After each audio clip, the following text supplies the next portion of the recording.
The OneFootball app has a brand new look, but all the same old features that are useful for an FPL manager. Get customized push notifications to receive team news, goal alerts, and more. Download it for free via the link in the description.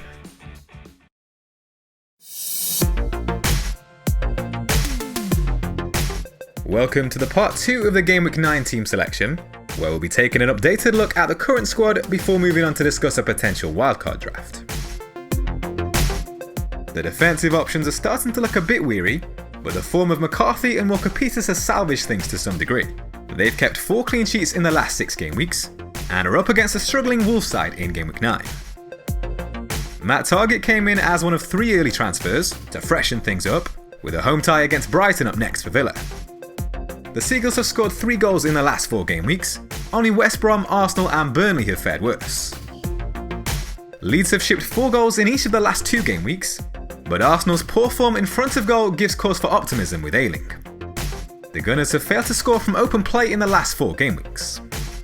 Only Burnley have landed fewer than their 11 shots on target in that time, while only 4 teams have fashioned fewer than their 4 big chances. Bruno Fernandez was another early transfer over the international break.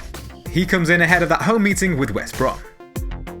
The Baggies have conceded 10 goals in 4 away matches this season. No side have shipped more. With huge doubts over Salah's availability after the Egyptian tested positive for COVID-19, it's likely that Basuma will have to deputise this weekend.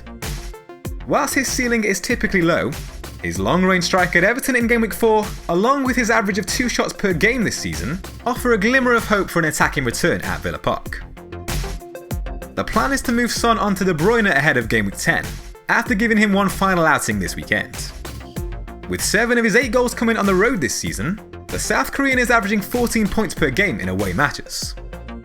The trip to the Etihad this weekend will essentially be the acid test for Spurs, ahead of some much tougher fixtures. Grealish can do no wrong for club or country at the moment, and he's averaged 6.3 points per game over the last 4 game weeks. No player has created more than his 4 big chances in that time, with only Ziyech able to match that tally. With 2 goals in the last 4 game weeks, Calvert-Lewin has averaged 5 points per game coming into the meeting with Fulham on Sunday. Despite shipping only 4 goals over the same period, Fulham have allowed opponents 8 big chances, with only Leeds, Everton and Sheffield United faring worse. Patrick Bamford came in as the 3rd transfer, replacing Jimenez, having earned 7 points per game over the last 4 game weeks. The Leeds talisman ranks top amongst forwards over that period, with 8 shots on target, 16 shots in the box and 7 big chances. The plan is to give Kane one final outing this weekend, before moving him on to Jamie Vardy for Gameweek 10, helping to fund the move from Son to De Bruyne. Spurs face 4 traditional Big 6 teams and Leicester over the next 7 game weeks. As mentioned in the Part 1 video, one of the reasons for bringing Bruno Fernandez in this game week was with a view to giving him the captain's armband, and that remains the plan. He's averaged 8.5 points per game over the last 6 game weeks, with 5 goals and 3 assists. The plan as things stand is to persevere with this current squad for Gameweek 9, but there has been some temptation to play the wildcard. So let's take a look at a hypothetical wildcard draft. Emi Martinez would come in between the sticks, though Fabianski or perhaps even Ederson at the premium range are alternatives. Aston Villa have conceded the joint fewest number of goals this season and have great long-term fixtures. There would be a lot more money spent in defence than with the current team, with a spot for injury doubt Robertson should he be past fit. Along with Cancelo and Lamptey, he ranks amongst the top 4 defenders for touches in the opposition's box in the last 4 game weeks. Priced at just 4.3 million, regular starter Jamal Lewis would be selected as the 5th defender, for cover from the bench. Doubts over Salah present an opportunity to pick up Sadio Mane as a differential for the time being, while Fernandes, Grealish and Basuma would all keep their places from the current team. Kevin De Bruyne would be coming in a week earlier than planned, replacing Son. From Gameweek 10, Man City welcome Burnley, Fulham, West Brom and Newcastle to the Etihad over a 6-match spell.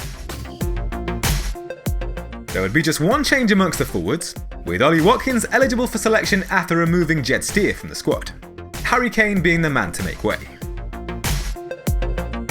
So there are a few problems that the wildcard could fix, particularly in defence and on the bench. but the midfield and forward positions wouldn't be too different. One advantage of sticking with the current squad is being able to give the Spurs Joe the chance to prove themselves in the first of their many tough fixtures to come. The current defence is very light and not really viable in the long term, but it would temporarily allow for a punt on Jamie Vardy, alongside 3 other big hitters. Salah news will also be key in deciding whether to hit the wildcard button. He's reportedly set to receive another COVID-19 test on Thursday, which will determine whether or not he can return to England. But again, for now, the plan remains to stick with this current squad.